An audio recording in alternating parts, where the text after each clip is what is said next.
भैया, मैं ये सुन रहा हूँ, क्या सच है कि कई के कहने पर महाराज ने आपसे राज छीन लिया? लक्ष्मण, माता कैकई को कैकई कहकर कब से पुकारना सीख लिया तुमने? आप बुलाओ उसे माता, मैं उस कुल घटनी को माता नहीं कहूंगा और मैं यह न्याय भी कभी नहीं होने दूंगा। भैया, मेरा यह धनुष केवल शोभा की वस्तु नहीं है, मैं इस धनुष से महाराज की चतुर्गणी सेना का अकेला सामना कर सकता हूं। लक्ष्मण, महाराज ने क्या समझा?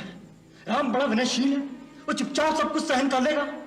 उन्हें नहीं मालूम कि राम के नाम पर मर मिटने वाले लोग चुप नहीं रहेंगे, सारी जनता विरोध कर देगी। और फिर जनता की भी क्या आवश्यकता है?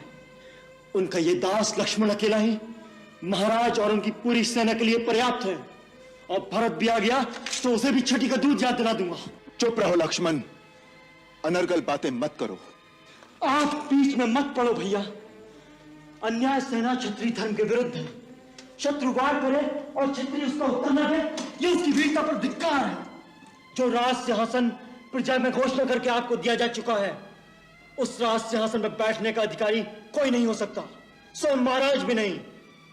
भैया, आपका ये लक्ष्मण यदि मर नहीं गया तो उस सिंहासन पर महारानी सीता के साथ आप विराजमान होंगे। महाराज दशरथ और उनके चहेते भरत दोनों आपके दरबार में करबद्ध खड़े होंगे। वाह वाह, कितना सुंदर चित्र है। पिता हाथ बांधे सामने खड़ा है और पुत्र अपनी पत्नी के साथ आसन पर बैठा उन्हें आज्ञा दे रहा है। आकाश से उतरकर देवता भी आएंगे इस दृश्य को देखने के लिए कि अयोध्या में मानव सभ्यता ने कितनी उन्नति कर ली है। परंतु जब पिता ही अपने आचरण से गिर जाए, अपने धर्मात्मा पुत्र को एक स्त्री के सामने। बस करो लक्ष्मण, बस। यदि तुम्हारे इतने ही नीच विचार हैं तो मुझे भैया कहना छोड़ दो और आज के बाद मुझे अपना मुंह न दिखाना। भैया, यह आप क्या कह रहे हैं? मैं आपके बिना कैसे जीवित रहूंगा? भैया, आप मेरे भगवान हैं। आपके साथ कोई अन्याय करे, आपके साथ कोई अत्याचार करने की बात करे, मैं कैसे चुप रहूं? ये तुमसे किसने कह दिया कि मुझ पर कोई अन्याय हो रहा है या मुझ पर कोई अत्याचार हो रहा है? ये बातें जो तुमने कही, अत्याचार तो ये है जो तुम अपने बड़े भाई पर कर रहे हो और अपने पिता पर कर रहे हो। पिता पर? हां, पिताश्री पर। उनकी पीड़ा को समझते हो? जानते हो कि उनकी समस्या क्या है? जानते हो कि उन जैसा धीर वीर पुरुष इस समय किस धर्म संकट में है? जो स्त्री मोह में फंसेगा उसकी यही दशा होगी। उनका संकट स्त्री मोह नहीं है, उनका संकट है धर्म। हां, धर्म। आज एक सत्यवादी राजा का धर्म एक पिता के धर्म से टकरा रहा है। वो सत्य का पालन करें या पिता के धर्म को निभाएं, यही समस्या उनके दुख का कारण है। एक राजा ने किसी को वचन दिया कि जो मांगे वो दूंगा, और मांगने वाले ने वो वचन मांगा है जिससे राजा को अपने सबसे प्रिय पुत्र का बलिदान करना पड़ रहा है। यदि वो वचन को तोड़ें तो न केवल अपने सुकृत नष्ट करें बल्कि संपूर्ण कुल की कीर्ति को कलंक लगा दें। और यदि वो वचन रखें तो वो पुत्र जिसके बिना वो जीवित नहीं रह सकते, उसे वन के कांटे कंकर में धकेल दें 14 वर्ष के लिए। लक्ष्मण, तुम उनकी पीड़ा क्यों नहीं समझते?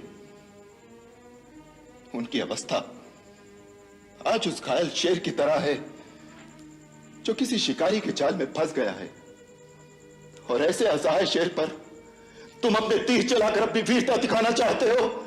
धिक्कार है ऐसी वीरता पर। ऐसे धर्मात्मा पिता के बारे में ऐसा सोचकर भी तुमने पाप किया है जिसका प्रायश्चित हम सबको करना चाहिए, हम सबको करना चाहिए।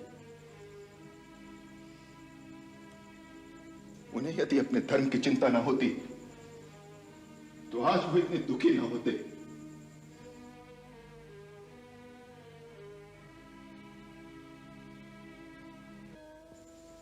आज जब मैंने उन्हें इतनी निस्सहाय अवस्था में देखा तो मुझे अपने ऊपर ग्लानि हो आई कि मेरे कारण मेरा वीर, महान और धर्मात्मा पिता इतना दुखी है।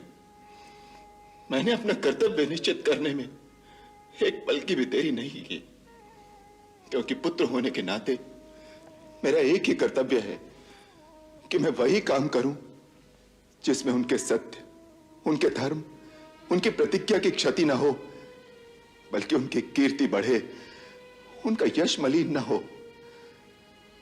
लक्ष्मण, हमारे जैसे पिता तो किसी को बड़े भाग्य से मिलते हैं, परंतु यदि किसी का पिता दुराचारी भी हो, चाहे संसार उसे त्याग भी दे, तो भी पुत्र का धर्म है कि वो अपने पिता को भगवान की तरह पूजे, क्योंकि पिता मनुष्य का प्राणदाता होता है। लक्ष्मण, जब पिता की भक्ति नहीं करते, देवता तो क्या, स्वयं भगवान भी उनकी पूजा को स्वीकार नहीं करता। भैया, तो क्या माता कैकेयी के इस अन्याय को हम चुपचाप सह लेंगे? मैं माता कैकेयी को दोषी नहीं मानता। भैया।